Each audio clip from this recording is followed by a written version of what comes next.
한국직업방송과 연합뉴스TV가 함께 만드는 취업 전문 뉴스 투데이 고용플러스입니다. 화재나 구조 현장에 투입된 소방관들이 의도치 않게 인명이나 재산 피해를 냈을 때 소방관이 자비를 들여 손해배상하는 경우가 종종 있었는데요. 부산 소방안전본부가 국내에서 최초로 전문인 배상책임보험에 가입해서 소방관들이 손해배상 걱정 없이 일할 수 있는 환경을 마련했습니다. 손영주 기자입니다. 1분 1초를 다투는 화재나 구조 현장. 더 많은 사람들을 구하고 시민들의 소중한 재산을 지키기 위해 주차된 승용차를 망가뜨리거나 소방호스가 문고리를 부러뜨리는 등 의도치 않게 피해를 내는 일이 종종 벌어집니다. 지금까지는 소방관들이 자비를 들여 손해를 배상하는 경우가 많았지만 올해부터 부산 지역 소방관들은 부담을 덜게 됐습니다. 부산 소방안전본부가 전문인 배상책임보험에 우리나라에서 처음으로 가입했기 때문입니다. 전문인 배상책임보험은 의사나 변호사 같은 전문인이 과실로 다른 사람에게 손해를 끼쳤을 때 배상을 책임지는 손해보험입니다. 이번에 가입된 보험은 사고 한 건당 최대 3천만 원을 지원하고 1년 동안 3억 원까지 보장합니다. 지금까지는 현장 활동 중에 부득이 피해가 발생하게 되면 대원 개인 변상이 종종 있었는데 앞으로 적극적으로 현장 활동에 임할 수 있게 되었습니다. 소방공무원을 지원하는 기존의 보험들은 화재 사고에 따른 손해배상은 지원하지 않거나 구조 구급 과정에서의 손해도 소방공무원이 자기 부담금 30만 원을 내야 했습니다.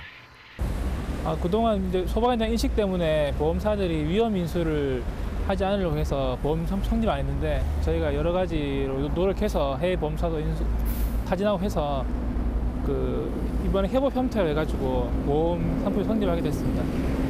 소방관들이 좀 더 적극적으로 현장 활동에 전념할 수 있어 결과적으로 시민들의 생명과 재산이 더 안전하게 보호받을 수 있을 것으로 기대됩니다. 연합뉴스 손영주입니다. 네, 정부는 그간 2022년까지 국공립 유치원 취원율을 40%까지 확대하겠다고 밝혀왔는데요.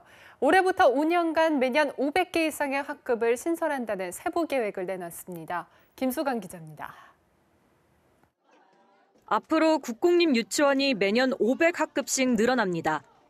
대전의 한 공립유치원을 찾은 김상곤 사회부총리 겸 교육부 장관은 학부모와의 간담회를 갖고 국공립 유치원 확대를 위한 세부 계획을 밝혔습니다. 올해 전국에 단설 유치원 31개원, 병설 유치원 55개원을 포함한 총 497개 학급 신증서를 시작으로 2022년까지 약 2,600개 학급의 국공립 유치원을 신설하여 약 22만 4천 명의 원활을 국공립 유치원에서 지난해 기준 25% 수준인 국공립 유치원 취원율을 오는 2022년까지 40%로 끌어올리겠다는 겁니다. 올해 늘어나는 479개 학급 가운데 3분의 1가량인 162개 학급은 신규 택지 개발이 많은 경기 지역에 신설됩니다. 교육부는 앞으로 택지 개발지구 등 주택 공급이 예정된 지역에서는 국공립 유치원을 초등학교 정원의 25%까지 확보하도록 한 유아교육법을 준수하도록 한다는 방침입니다. 이를 위해 초등학교 신설 계획 단계에서부터 초등학교와 함께 국공립 유치원이 세워질 수 있도록 한다는 계획입니다.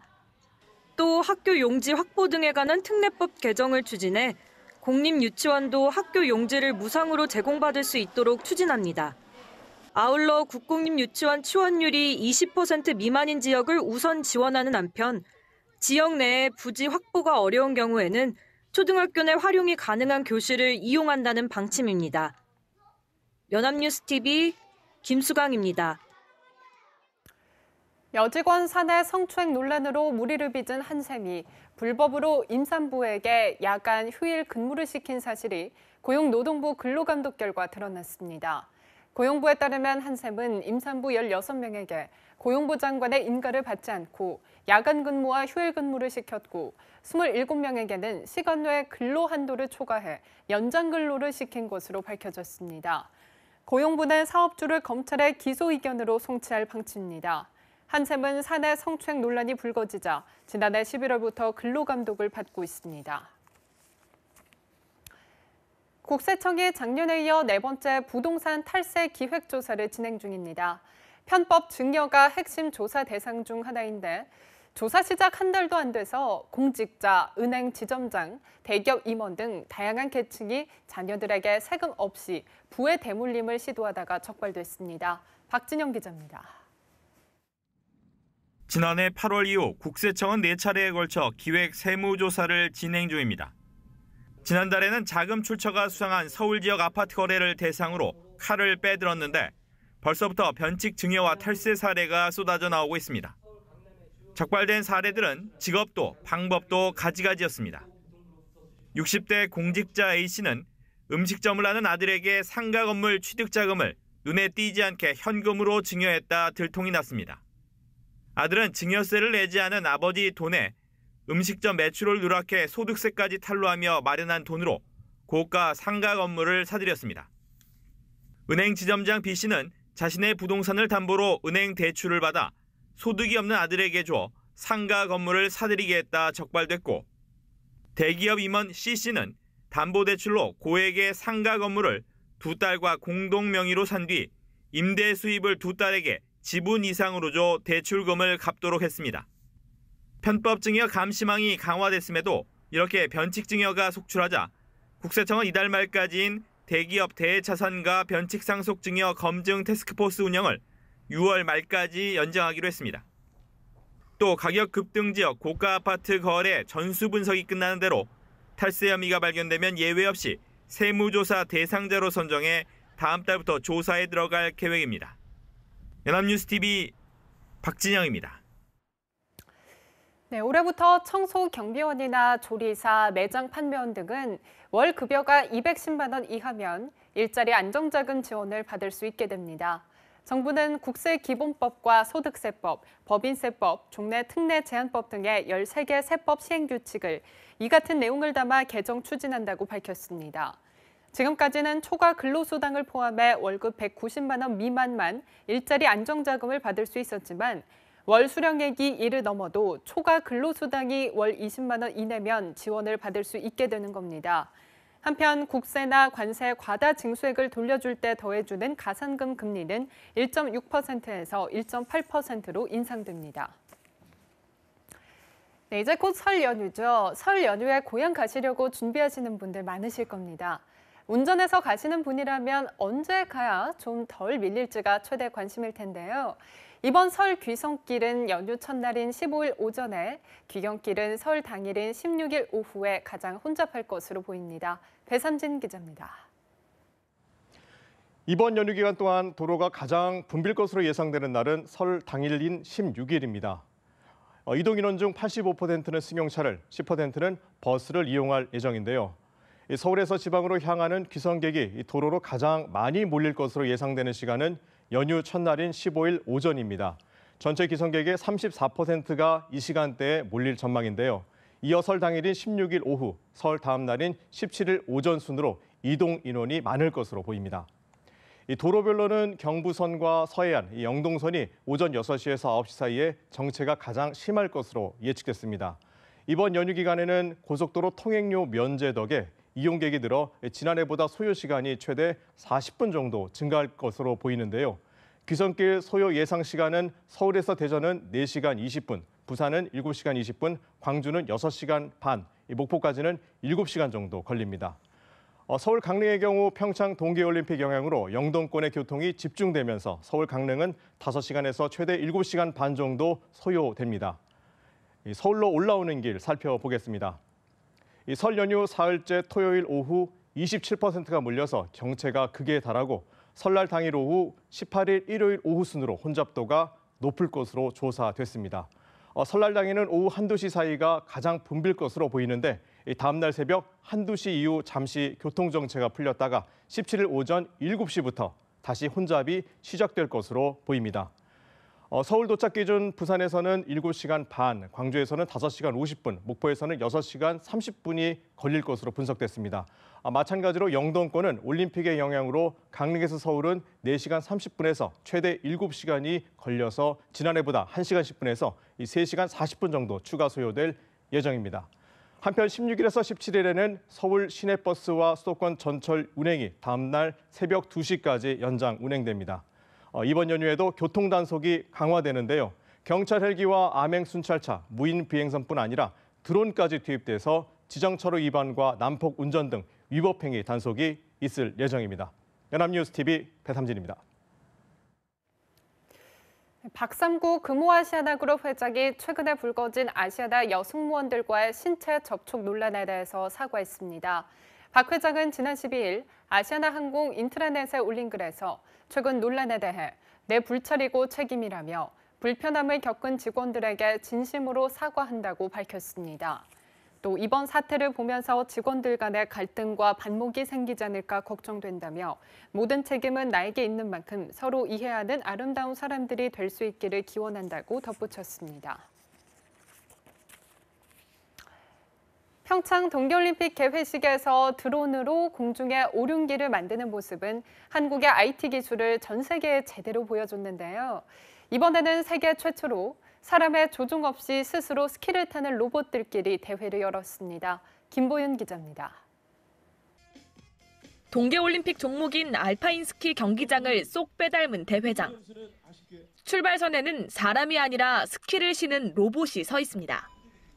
경기의 시작을 알리는 총성이 울리자 로봇이 스스로 스키를 타고 내려와 5개의 깃발문을 이리저리 통과합니다. 로봇에 내장된 센서가 양쪽 깃발의 위치를 인식하고 속도를 조절해 그 사이로 이동하는 겁니다. 다리 관절을 꺾으며 스키를 타는 모습이 사람과 별반 다를 바가 없습니다. 하지만 아직까지 로봇들의 스키 실력은 걸음마 수준. 이날 5개의 깃발문을 모두 통과한 로봇은 8대 중 2대에 불과했습니다. 대부분의 로봇은 깃발에 부딪히거나 속도를 이기지 못하고 앞으로 고꾸라졌습니다. 첫 대회라 아쉬운 부분은 있었지만 의미 있는 출발점이라는 평가가 나옵니다. IT 기술, 인공지능 기술, 로봇 기술이 융합된 그 기술을 도전하기 위해서 그래서 이름도 챌린지입니다. 이날 세계 최초 스키 로봇 대회의 챔피언은 21개의 관절을 사용한 미니 로봇의 태권브이가 차지했습니다. 스키를 탈 수 있다는 이 사실 자체는 그 외에 다른 부분에 접목할 수 있는 여러 가지 기술적인 부분이 토대가 마련됐다라고 이야기할 수 있거든요. 평창 동계올림픽을 계기로 우리나라의 IT 기술은 더욱 빠르게 발전하고 있습니다. 연합뉴스TV 김보윤입니다. 설 명절을 맞는 우리나라뿐만이 아니라 전 세계에서도 봄을 맞이하는 축제가 한창입니다. 축제 분위기로 들뜬 각국의 모습을 조성혜 기자가 모아봤습니다. 중국에서 상서롭게 여겨지는 붉은색 용이 불꽃 속에서 화려하게 춤을 춥니다. 중국 최대 명절인 춘제 연휴를 맞아 각지에서 축하 행사가 열렸습니다. 心里真的感到非常的震撼只是在电视上见过从来没有说真正的亲临身临其境的体验一下 기차역은 귀성객들로 인산인해를 이뤘습니다. 설 연휴 특별 수송 기간 동안 총 수송객 수가 약 30억 명에 달할 것으로 예상된 가운데 교통당국은 주요 구간 교통편을 증편했습니다. 흥겨운 리듬에 맞춰 몸을 흔드는 사람들. 브라질에서 가장 큰 연례 행사로 지구촌 향연이라 불리는 카니발 축제입니다. E amo o carnaval. O carnaval liberta. O carnaval é uma troca de energia maravilhosa. E nada melhor do que a Praça 15. 브라질 관광부는 국내외 관광객 약 1,110만 명이 참가해 약 3조 7천억 원의 관광 수입을 올릴 것으로 예상했습니다. 러시아에서도 봄을 알리는 음식인 전통 팬케이크 블리니를 먹는 마슬레니차 축제가 열렸습니다. 이처럼 세계 각국은 봄맞이 축제로 긴 겨울에서 벗어나 봄의 활기와 생기를 되찾으려 하고 있습니다. 연합뉴스TV 조성혜입니다.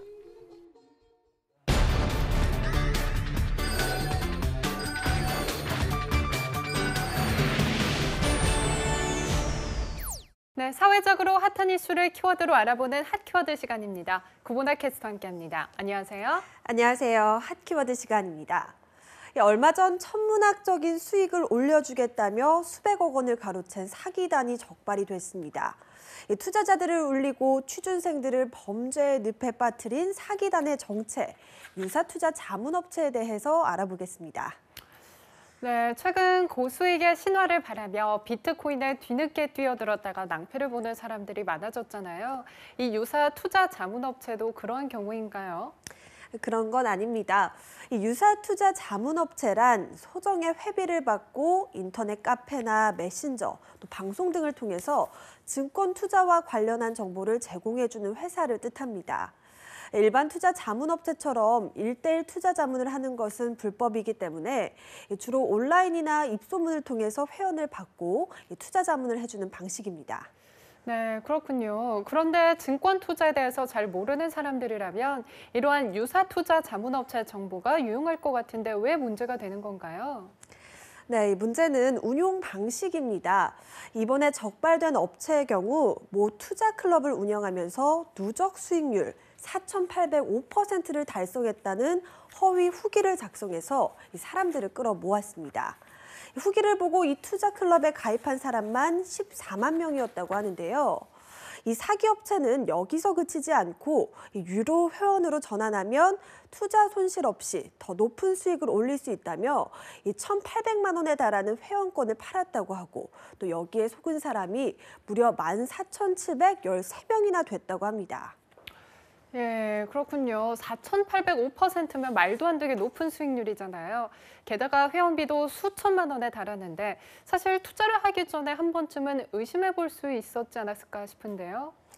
그런데 그러기에는 이 업체의 사기 행각이 매우 치밀했는데요. SNS상의 가상인물의 계정을 만든 뒤에 고가의 시계나 고급 외제차 사진을 올려서 마치 투자 클럽을 통해서 엄청난 수익을 거둔 것처럼 꾸몄습니다. 또 이 투자 초기에는 실제로 통장에 수익금이 들어오기 때문에 유사 투자 자문업체를 믿을 수밖에 없었는데요. 이 돈은 사실 수익금이 아니라 다른 회원들의 또 다른 투자금이었다고 합니다. 이른바 돌려막기를 통해서 투자자들을 속인 건데요. 이러한 방식으로 업체가 편취한 돈은 총 541억 원이고 이 피해자들은 대부분 평범한 직장이나 주부였다고 합니다. 네, 정말 들으면 들을수록 안타까운데요. 지난해 수많은 피해자가 나온 청담동 주식부자 사건도 있었잖아요. 이 피해자 이모 씨 역시 인터넷에 카페를 개설해서 회원을 모집하고 또 투자를 유도했었는데 이것도 이렇게 비슷한 경우인가요? 네, 그렇습니다. 유사 수신 행위에 관한 법률 위반 혐의로 구속된 청담동 부자 이모 씨도 유사 투자 자문업체를 만든 뒤에 원금과 투자 수익을 보장해 주겠다며 투자자들로부터 240억여 원을 받아 가로챘는데요. 자신이 산 비상장 주식을 유망한 주식이라고 속여서 비싼 값에 넘기고 이를 통해서 다시 다른 투자자들에게 일부 수익률을 넘기는 식으로 사기 행각을 벌였던 겁니다. 그 역시 증권 방송의 전문가로 나오니 자신의 SNS에 고급 주택이나 또 외제 스포츠카 사진을 올리는 수법으로 투자자들을 현혹했는데요. 금융감독원에 따르면 이 같은 유사 투자 자문업체는 지난해 기준으로 1,500곳이 넘는 것으로 조사됐다고 합니다. 네, 물론 모든 유사 투자 자문업체가 문제는 아니겠지만 일부 악덕 업체로 인해서 투자자들이 피해를 보고 있는 거잖아요. 그런데 왜 이렇게 해서 계속 이런 문제가 발생을 하는 건가요? 네, 이 유사 투자 자문업은 투자 자문업과 다르게 신고제가 아닌 등록제이고 또 설립 요건을 충족시킬 수 있는 자본금 기준이 없어도 되기 때문에 이 설립 자체가 매우 쉽습니다. 또 이 금융회사로 분류되지 않아서 이 금감원이 직접 검사에 나서서 제재를 내릴 수도 없고 또 금융분쟁 조정 대상에서도 제외가 됩니다. 이 때문에 유사 투자 자문업체는 금융감독의 사각지대에 놓여 있다는 지적이 많습니다. 네, 그런데 일반 투자자들의 경우 유사 투자 자문업체가 정식 금융회사인지 아닌지 모르고 투자하는 경우가 많아서 더 큰 피해를 야기시키는 것 같아요. 네, 그렇습니다. 일부러 유명 금융회사와 비슷한 이름으로 회사명을 지어서 눈속임을 하는 경우도 있는데요. 문제는 이들을 믿고 돈을 맡기는 투자자들만이 아닙니다. 최근에는 취업 준비생들 역시 유사 투자 자문업체로 인해서 피해를 보는 경우가 늘고 있다는 겁니다. 네, 취업 준비생이라면 투자를 하는 것도 아닐 텐데 어떤 피해를 보는 건가요? 네, 최근에 구인구직 사이트에 자산 운용사 채용 공고를 쉽게 볼 수가 있는데요. 이 중에 유사투자 자문회사이거나 미등록 투자회사들이 많이 있다고 합니다. 지원서를 낸 취준생에게 금융위원회 등록을 준비 중이라며 영업을 시키거나 통장을 빌려달라고 해서 이를 도용을 하는 건데요. 이 때문에 취업의 꿈을 위해서 지원서를 냈다가 자신도 모르게 범죄에 휘말리게 되는 경우가 생기고 있다고 합니다. 네, 취업난과 저금리라는 어려운 상황을 악용해 사기 행각을 벌인다는 건데 문제는 이를 막을 수 있다는 감독기관이 없다는 거군요. 이 피해자를 2번 울리는 유사 투자 자문업체 악성 범죄를 막기 위해서 이를 관리 감독할 수 있는 법 개정이 시급한 상황입니다. 지금까지 핫키워드 구문학 캐스터와 함께했습니다. 고맙습니다. 고맙습니다. 네, 투데이 구문 플러스 오늘 준비한 소식은 여기까지입니다. 함께해 주신 여러분 고맙습니다.